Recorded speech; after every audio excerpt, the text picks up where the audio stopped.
Well, good morning. Grace and peace to each of you.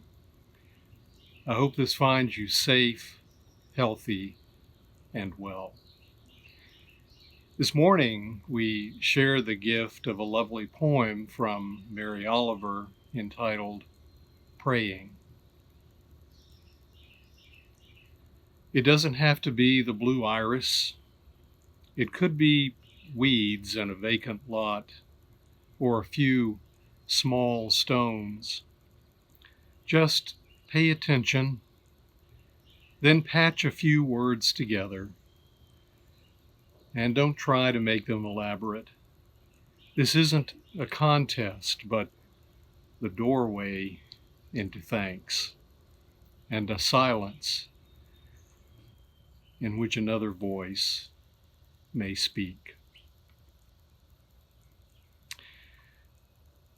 Carl Jung once said that all of our spirituality is ultimately about what we do with our suffering. In this season of quarantine and pandemic, I think it's especially important to pay attention to what we do with our suffering, with our limitations, with our grief and dislocation that comes with it. In my worship context at the Cathedral of St. Philip, each time we celebrate the Holy Eucharist, we ask that each of us bring whatever we have to offer to the altar, and in so doing, give it over to God. It may be sadness, worry, it may be joy, grief, wonder, or gratitude. All of these are acceptable doorways into our relationship with God.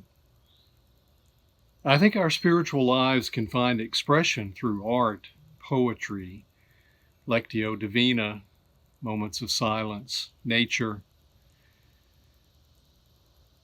an infinite form of expressions really limited only by our imagination, that imagination itself a gift from God. As Father Richard Rohr has said, in moments of insecurity and crisis, shoulds and oughts really don't help much. They just increase the shame and guilt and pressure and the likelihood of returning to unhealthy patterns. It's the deep yeses, what Mary Oliver is calling the doorway into thanks, that carry us through to the other side, that transform our suffering into grace. It's that deeper something we are all strongly for, such as in my baptismal covenant, in my tradition, respecting the dignity of every single human being, that allows us to wait out those times of uncertainty. It's someone in whom we absolutely believe and to whom we commit ourselves and our lives. In plain language, nothing elaborate, as Mary Oliver says. Love wins out over shame and guilt every time. I think this poem is an invitation to know God experientially. Yet we can't pray with that authority unless we know something experientially about God. We can't pray that way unless we are assured at a deep level of the profound connection between ourselves and God. I think it takes one who has ventured into that arena where we sometimes say angels fear to tread. As Mary Oliver has said, attention is the beginning of devotion, and practicing gratitude, inviting silence, allows us to truly pay attention to whatever may need to be seen in us, even our shadow selves, and in the world.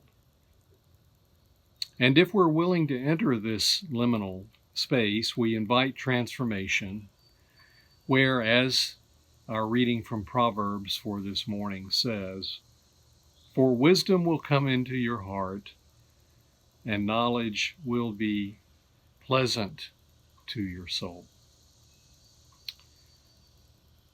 My sisters and brothers, life is short, and we do not have much time to gladden the hearts of those who make the journey with us.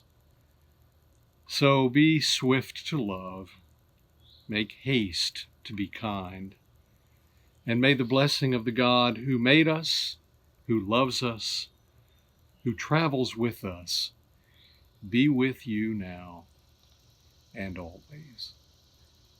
Amen.